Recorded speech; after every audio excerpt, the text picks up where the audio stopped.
it's Mary Ellen from the channel Sensational After 60, because life is sensational after 60. I'm here today to announce that I was a winner of another giveaway. This is number 6 on giveaway wins, and I think if I don't have a playlist on that, I'm going to make one. Carolyn from Missflipflopsandpearls, she did a giveaway, and she gave away 3 beautiful LORAC The Resort limited edition palettes. And I used this today, and I'll go over what I used. I do want to mention that a good friend of mine, Kelly from Nifty After 60, she also won, and she's a fellow Midwesterner, and I call her my neighbor.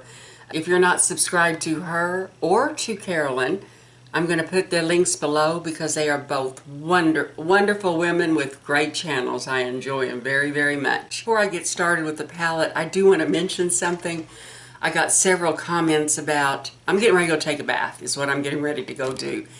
And several people commented they couldn't believe I put my makeup on before I took a bath. I grew up with 2 older teenage sisters, and we had one bathroom. I was on the bottom of the totem pole on that, so I always put my makeup on in the bedroom, and when there was an opportunity to get my bath, I ran in there and I did it. You know, old habits die hard, and it's worked for me, but I never fix my hair before I take a bath if I'm going somewhere. Beautiful palette. I have never owned anything by LORAC, and I see why so many people love it. I'm going to use my new Blink heated eyelash curler as my pointer today. The first thing, I put this color all over my lid. The colors don't have any names anywhere. So that went all over my lid. I never put anything on my brow bone, but I take it up to that area. I used this color like on the inner, little over half of my eyelid, maybe 2/3 of my eyelid. Put this right next to the lid, didn't get it up in the crease. I put a little of this in the crease, the bronzer, and then I use this in the outer area over here. For my liner, I use this, and I'm going to go ahead and show you in a few minutes how I do that. And I put this blusher on, and I brought it down more toward my cheek because I do like, it kind of gives you a little bit of a sunburned effect. I always like the look of just a little bit of sunburn. It's not going to be as vivid on camera as it is in person, but it's pretty obvious. I topped it with this, and then used this right here just on the top of my cheekbone. If you get it too close, it will make your lines, your fine lines and wrinkles appear to be worse. So I'm just real careful just to put it there. I didn't even bring it up today. So I got this look using this palette. This is a little bit more of a dramatic look for me. I just kind of felt like being dramatic. I even darkened my scar. When I was a teenager, anytime if I ever got a pimple, I always put a brown eyeliner on it and made it look like it was a beauty mark. So I figure before this gets all wrinkled, I better start accentuating it. I did use my Blink eyelash curler, and I am really enjoying it. I'm trying it with different mascaras, using different techniques. It would help if I had wonderful eyelashes, but I am enjoying it. When I want to use an eyeshadow for an eyeliner, I get out my e.l.f. It's a primer and a liner sealer. And this is probably the 3rd one that I purchased. I found this even before I found YouTube. And I've tried the primer once, it did not work for me, but I love the applicator and I do love the liner sealer. So the one thing you have to be careful about is always put your label down, and there's your liner applicator.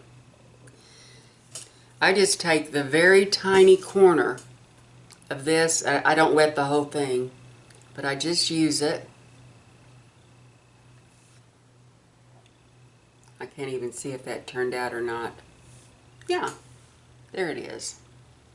It works really well. When I'm done, I just wipe it off and put it back in. Under my eyes, I put the little bit of the black here, and then I brought the same color that's here over to this area. I am trying some of my new products. I have on the Agave Bite Lip Mask.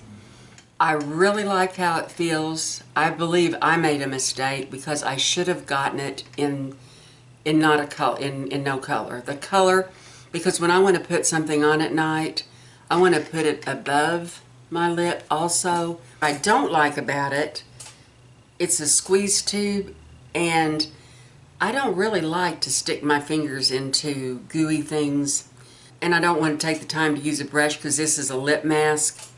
So what I've been doing is just applying it like this, and it does an okay job, but I don't like that. Love the way it feels. Wish I'd have gotten it in clear, and I don't know if I'd pay $20-some for it. It's just a little over half an ounce. Happy I have it, but don't think I would repurchase it. I am also giving a test on my eyebrows using the NYX Frame and Tame, and it's competing with my IT Build-A-Brow. I've been doing this for some time now, and I switch up eyebrows. This is my better eyebrow. This is my misbehaving eyebrow. Yeah, I'm not ready to give a review, but so far so good. Anybody that's watched me very long knows that I love the Tarte 360 Creaseless Eyelid Primer. It has been my gold standard, and I started purchasing eyelid primers about 8 years ago. Started with Lancome, you know, kept trying the next best, greatest thing, and this is what works best for me. But I love to compare things. I had heard so many wonderful things about the Fergie Wet n Wild Eyelid Primer. I am trying it. This is my first day. It's probably about 6 o'clock in the morning. So I put this on, and I will know it's humid, it's hot here today. It's a little bit more opaque than the Tarte Creaseless, but it definitely doesn't color my eyelids. So I use the same amount, and we'll see what happens there. You guys have a great day, and remember, it is all good. And hey, I appreciate these, and I will tell you why.